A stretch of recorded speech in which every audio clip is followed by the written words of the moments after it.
Iya, baiklah, sahabat sesama pendengar Perempat Aran Mataram, Suara Budaya NTB, Suara Budaya Nusantara. Ini ada pertanyaan, ini Mas Arief. Iya. Dari Asanul Hazi, kalau stroke bisa sembuh total, Mas Arief? Kemudian ada lagi, apakah ada gejala-gejala awal yang bisa kita antisipasi sebelum terjadinya serangan stroke itu sendiri? Ya. Mohon ditanggapi dulu, Mas Arief. Baik. Jadi kembali di paragraf awal tadi, ya, Mbak Adisha. Apakah stroke bisa sembuh total? Ini perlu kita klarifikasi dulu ini. Stroke atau kelumpuhan pasca stroke, ya, gitu. Nah, ya. Jadi, biasanya sih mungkin yang disebut paskanya ini, Mas ya, Arief. Artinya kalau sudah keluar dari rumah sakit, keluar dari ICU, berarti sudah nggak stroke lagi. Sudah tidak stroke lagi. Ini pasca ya istilahnya. Ya, kita berasumsi begitu saja. Ini pasca stroke maksudnya. Jadi kalau pasca stroke apakah bisa pulih? Saya koreksi, bukan sembuh, pulih.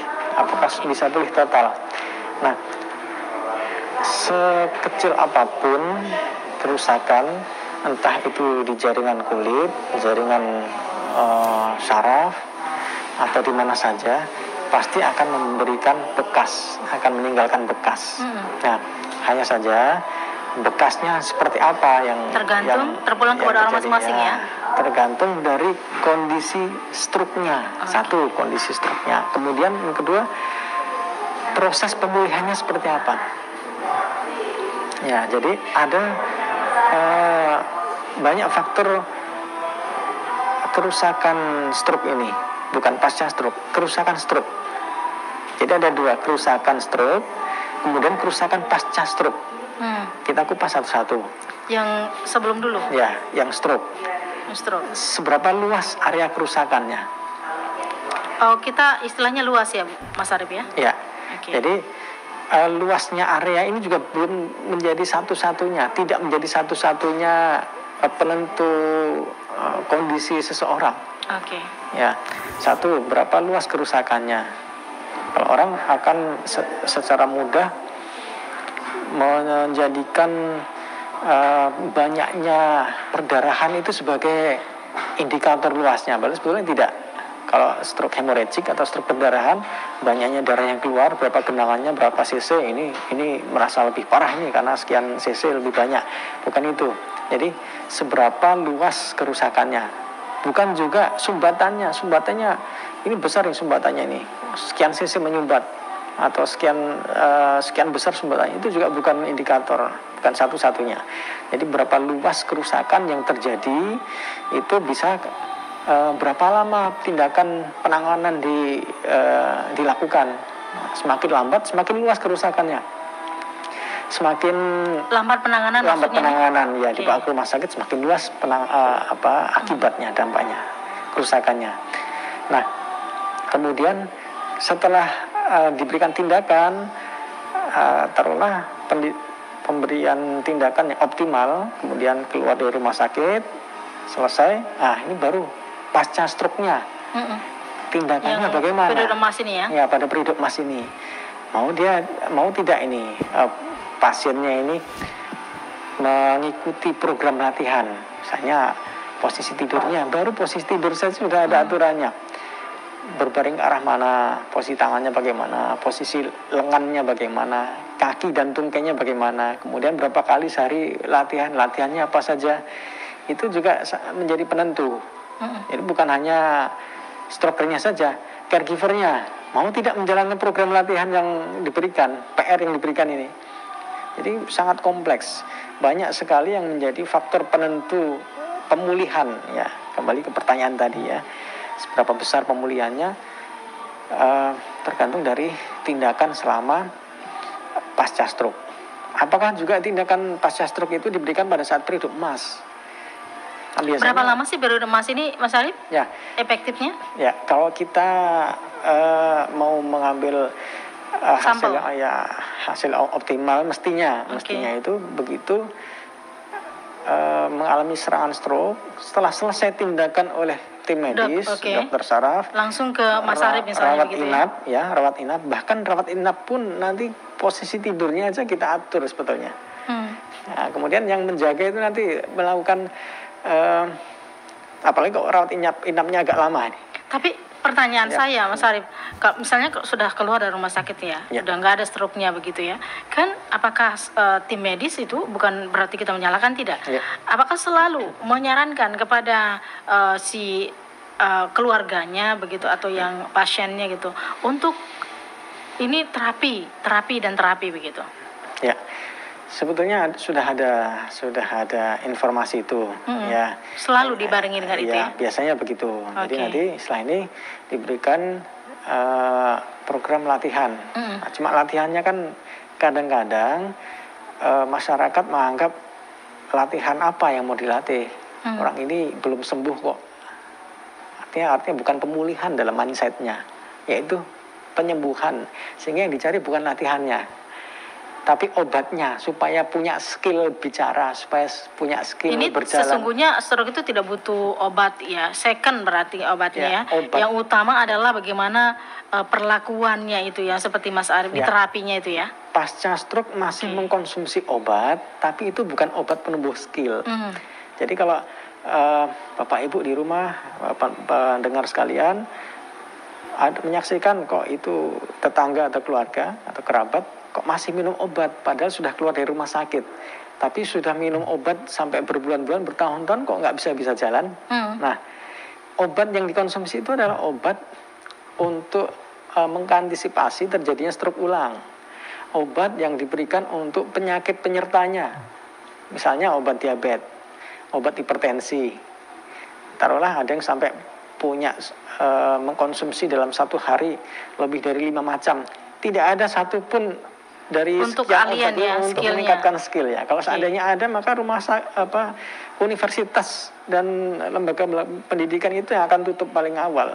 Cukup siswanya disuruh kasih obat saja sudah cukup. Mau selesai tanpa ada tindakan lain begitu ya. Request mau pinter apa, pelajaran apa, kasih obat itu selesai. Nah, itu yang biasanya tidak dipahami. Jadi yang di dalam mindset masyarakat kita kebanyakan kalau sudah minum obat itu nanti skill yang hilang atau yang rusak itu akan pulih dengan sendirinya.